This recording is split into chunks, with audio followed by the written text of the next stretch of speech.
All right, what's up, YouTube? We've got another edition of Mechanics Monday. So I've got Garrison here with me as usual, and today we're going to be talking about the other keyword in Throne of Eldraine, which is Adamant.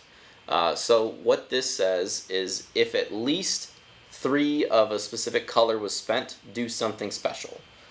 So we're going to talk about 2 different cards that were spoiled, and the first one here will be Slang Fire. Why don't you read Slang Fire for us? So it's 1 red, 2 generic. It's an instant. Slang Fire deals 3 damage to any target. But then the keyword ability, Adamant, if at least 3 red mana was spent to cast a spell, it deals 4 damage instead. Okay, so a lot of people are thinking, you know, this is just going to go into mono red, so you're just always going to have the Adamant ability. And obviously it's 3 red every time you cast it. So we will bring up another card here just to show you that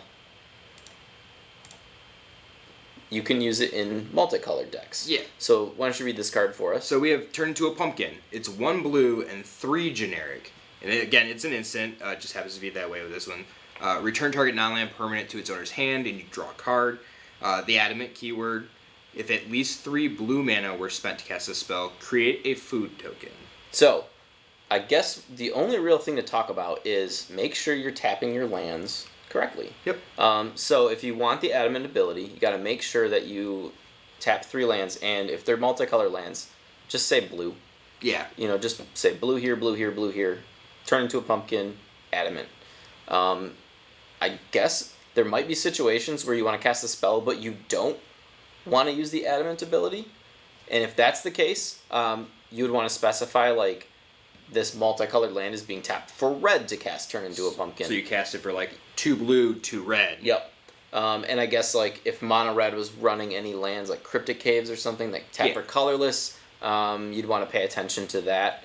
But There's other than that, also right now, multicolored decks are prominent. It's just kind of the way that things are going. We've got really good mana base right now. So there is always the possibility that even, say, the 3 mana card doesn't get cast for 3 red.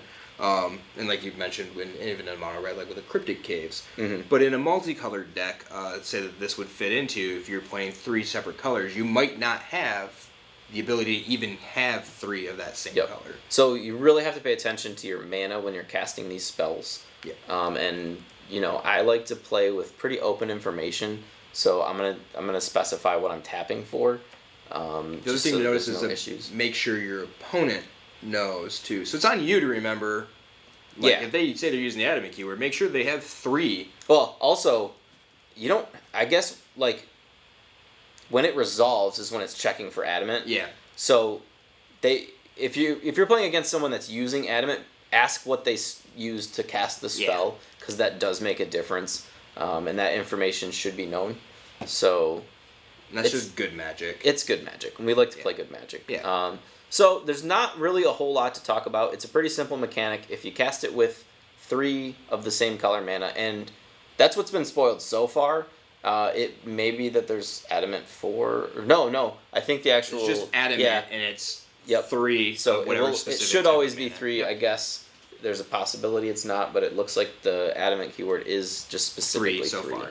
So thanks for watching. If you have any questions, leave a comment below. We're happy to answer them. And if you have any ideas for future videos, leave that comment below too. Ask a judge a question and we're going to answer it. So, like the video, subscribe to the channel, leave a comment, and hit the bell. Thanks for watching.